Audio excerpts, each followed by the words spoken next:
Hi, I'm Lisa Saunders. Welcome to PAC-B TV out of Baldwinsville, New York. And I had so much fun with my guest, Paul, a little bit ago. I asked him to come on again and share some more birds. So, Paul, tell us your full name and who these creepy creatures are. My name is Paul Pacelli, and these are cormorants that I caught sitting on a log down the river one morning. Which river? The Seneca River here in town. Mm-hmm. And the mist happened to be coming up out of the water, and the birds were sitting there in the log. And after I took the picture, and it happened to be just before Halloween, I thought, how perfect for Halloween, because it looks spooky. And they are a creep. We have so many on the Erie Canal in Baldwinsville near Lock 24. I love the picture. Thank you so much for sharing that one. Okay. One of my favorites. Yep. Yeah. Oh, good. All right. Keep going. Let's see what we have next. These are carp. I happened to be up by the amphitheater, taking a walk up there, and I looked over the rail by the dam, and these carp were just circling in that small area by the dam there. And to give you, for instance, this fish here probably weighs 5-6 pounds. If he weighs that much, this one here is next to him to the left has got to weigh 8 or 9 pounds. And there's the tail of one up here. I have no idea how much he weighs, but it was interesting to see so many of them at one time just swimming around the dam. Yeah, I go and look for them. I guess I don't know why they were there, but I haven't seen them lately, but it is fun. And I happened to see a bunch of fishermen along Seneca River for the international carp competition. Yes, so that's big here in Baldwinsville. I was shocked. They were intense, and they were actually from all over the world. Yes. So, but I felt bad for them because they weren't catching anything. I thought, too bad you can't go up to the dam. They're all at the dam. Yeah. Okay, let's see what else you have. This is a little bird called a cedar waxwing, and they get her name because the little red dots here on their wings almost look like they were put on by wax.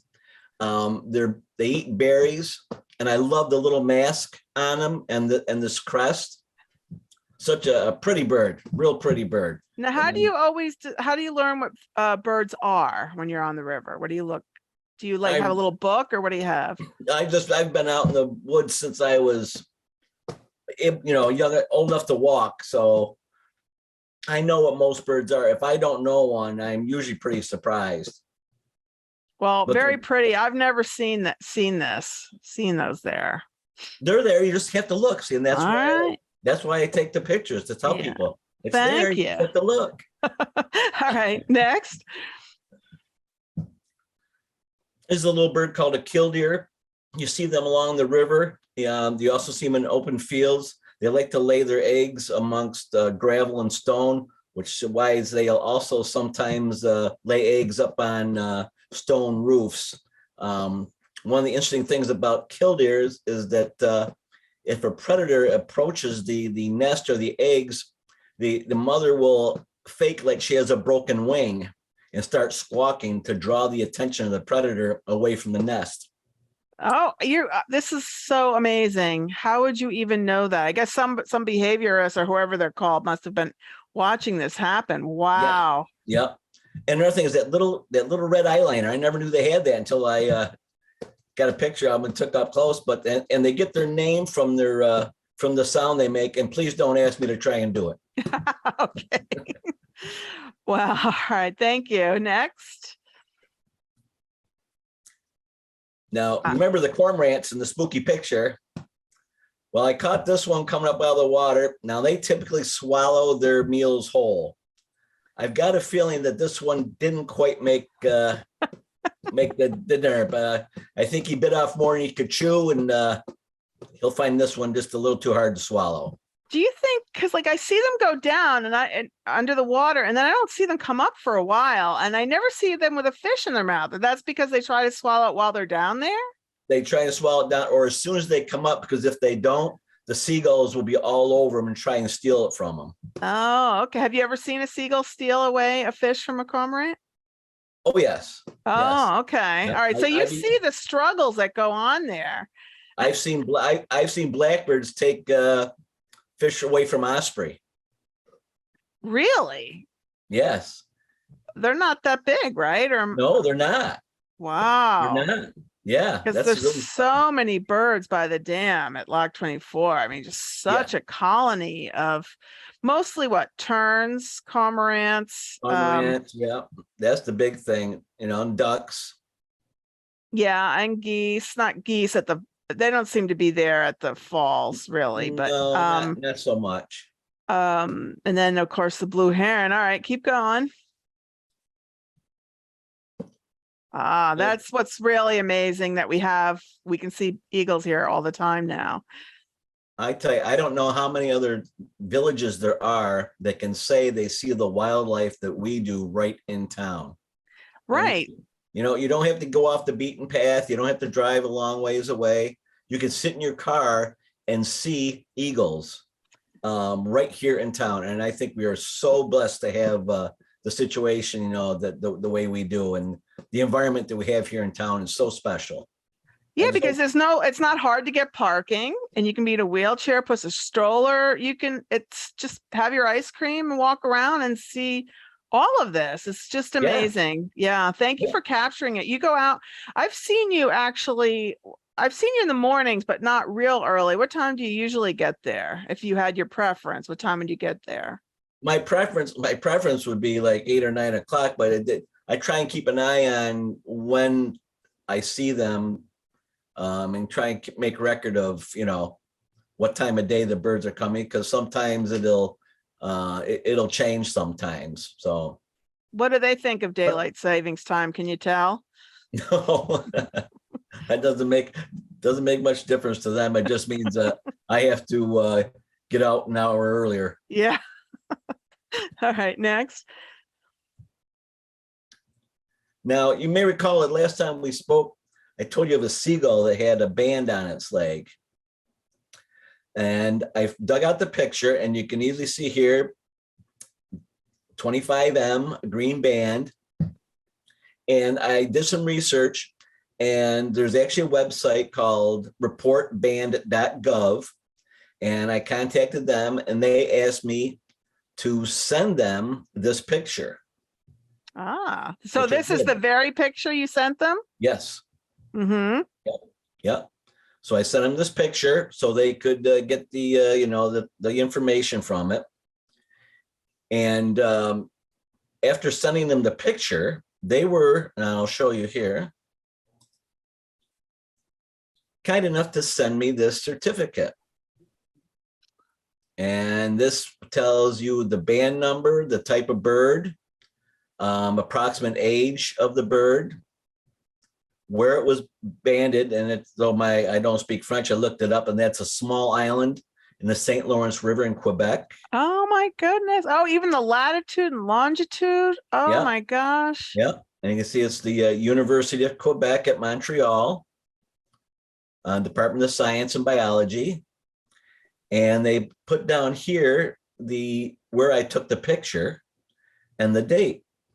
Now, what's interesting here is that the date here is 2021, and they figured this bird was hatched 2007 or earlier, which means this is a 14-year-old or older seagull. And I never thought they would live that long. And I didn't know that seagulls came on to rivers. I guess I always thought, because I know a tern is a type of seagull, right? Or how does that work? Well, they're considered a type of shorebird. They're kind of a different species, but they're around water and stuff. But it's there's many different types of seagulls, especially you get up near the St. Lawrence River, a larger body of water like that. There are all kinds of seagulls and terns up there. But I thought it was kind of interesting. They banned them so they can try and keep track of their migration habits and how old they live. Any kind of information they can keep on them. It helps them keep track of the birds and their health and where they go. This means they totally rely on people like you, unless they're wearing GPS things. Pretty much, yes. Wow. Well, that's so now if I ever, well, I'm just using my phone. I would never be able to see a band, I don't think. But were you surprised to see the band, or are you used to seeing it and didn't realize you were supposed to do something about it? Oh no, I was surprised after I got the picture home and looked at it closer. I didn't really realize after taking the picture that he had the band on his leg. And then Oh, I was surprised that I could read the markings on it. And they were once I got a hold of them, they just said, "Could you please send us the picture?" And they sent this back to me, and I was kind of surprised. I mean, they knew everything. You know, it was a ring-billed gull and male, and they told me everything about it, which is kind of cool. I think that's really fun. Do you feel really, or do you put it on your wall? Are you really proud of this? Well, I be. you know what I thought I might do actually is I might take a picture of the gull and then a copy of this and put them both in the same frame. I thought that might be neat. That would be a nice present for yourself. Or it Yeah, really, because it's interesting. Well, thank you so much for showing that. yeah, sure. All right, next.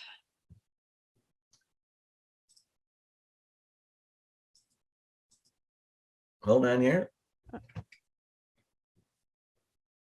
Aha, there's the big, looks like a prehistoric dinosaur or something. Anyway, bird.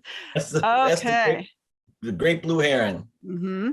That log that he's standing on happened to be wedged under the well, not wedged under, but was washed up on the rocks underneath the bridge for the longest time.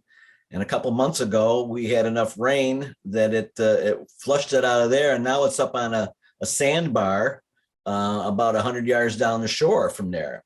And the birds have taken right to it. And I'm sure this great blue wanted to take a break from wading in the shallows and looking for frogs and small fish and come up there and get a little sun and relax for a little bit. But I thought that once he got up there, I thought it was a fine opportunity to take a picture. Now, do they fight with the other birds, or do people respect them and leave them alone because they're so big? I mean, do other birds respect them? Well, they pretty much hunt solely by themselves by wading in the shallows around the islands and on the shorelines. So they're really not bothered too much by other birds. Yeah, they just seem shy because I have one near the pond near my apartment, and whenever it sees me, it flies away. I have to be really quiet when I go near it. Do you Yeah, find the same thing? well, yeah, and well, in fact, my parents at one time had a koi pond, and that the blue herons were a problem because Oh, they were coming in there and eating the koi out of their koi pond. right. Oh, Beautiful birds, though. yes. All right, next.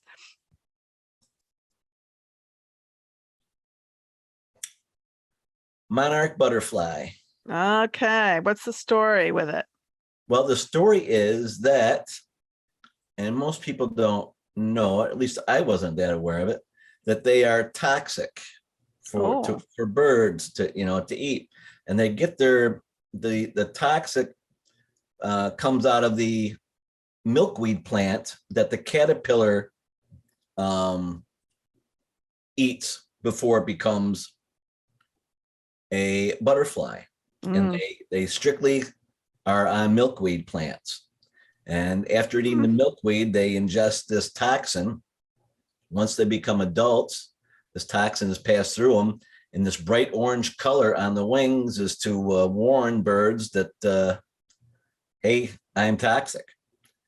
Now they migrate to Mexico every year, and then come back, which is pretty amazing. It's one thing to be a bird and to migrate south, but to be a butterfly and migrate south is I wonder how many something else. miles it has to go to reach like Mexico, and how does it know when it gets over the border, or is there a particular place it There's wants to go? there's a particular area in Mexico where monarchs go and they congregate, and it's really an amazing sight to see them in these trees. Now, one of the problems they're having is that Fish and Wildlife is considering putting these on the endangered species list because of their numbers have dropped so drastically in the last few years. They Hmm. figure it's from loss of habitat, both here and in Mexico, along with possibly the use of pesticides. That would be another thing, and the changing the grassland over to agricultural, more loss of habitat for them. But what a shame it would be if that was to ever disappear. Now, I've never been to the butterfly garden on Onondaga Lake where there were ever butterflies on it. Do they really go there? Do they know to go there? I don't know, be honest with you. Do they grow butterflies there? Well, they have a butterfly garden, and I guess they put plants that attracts butterflies, but I don't know what time of year I should go there to look. I never looked into it. Well, I would say it would probably have to be, summer, Yeah. mid to late summer, because they do. I was surprised to catch this one here so long. This was in October. Really? Because I don't see them that often here. No, and that again, their numbers have dropped drastically, over the last decade. So that's why they're actually considering putting them on the endangered species list. Now, I've seen you out on the river. Now I see you with other photographers. So do you all get together and share notes or the best times, or what do you guys do together? Yes. Yep. We do. In fact, there's two gentlemen that I've met down there, Rob Wilson and Dave Moynihan. And these two guys, they've not only have become friends with them, but these guys have really helped me along with my photography. If I have any questions at all, I know I can just go to one of them and they can help me. So it's a great thing. I've been down there and I've cut all these pictures of all this wildlife, met all these people, made some new friends. It's really been a win-win. I would love to see you guys do a program together at the library or something, because you guys are kind of cute together. Just guy buddies. You're not hitting footballs or anything. You're just out there with your cameras, really making me thrilled. I truly love the images I see. And I do thank you for sharing them on Facebook and everything. I think in the next slide, or the slide after, you have where we can kind of what Facebook site we can see your work at, or how to get in touch with you. Let's see here. Yep. That's a mink. Remember, you shocked me. I thought it was an otter. I don't know why I thought it was an otter, but people don't believe me that we actually have mink along the river. So, right? Yeah. Yes. And here we go. Okay. So if anyone needs to contact me, and there's the private Facebook group there that you're from Baldwinsville, New York, when. Right. So you just have to join up, as long as you can say what your connection to Baldwinsville is. I'm sure, they don't reject too many people, as long as you can show a connection. And your email address is yellowjacket@twcny.rr.com. Right. So people can get in touch with you. And you're going to be doing another show, right? On PAC-B TV with Cindy Clark, I think. That's what I've been told. Yeah, her and I went out and took some videos, some photos, and I haven't heard of one that's come up, but I'm sure it shouldn't be too far along. Yeah, well, I can't wait to see that as well. Yeah, me either. Yeah. Well, Paul, thanks so much for agreeing to come back on. It's really fun to turn on my computer and see what picture when you randomly sometimes email me pictures. It's kind of fun. Well, thanks for having me back again. I truly enjoy it. All right. Thank you. Will you come back on again if we can think of something else to say? I will get some more pictures and I'll let you know. Okay. All right. Thank you so much, Paul. Yep, Bye. thank you. Yep. Bye.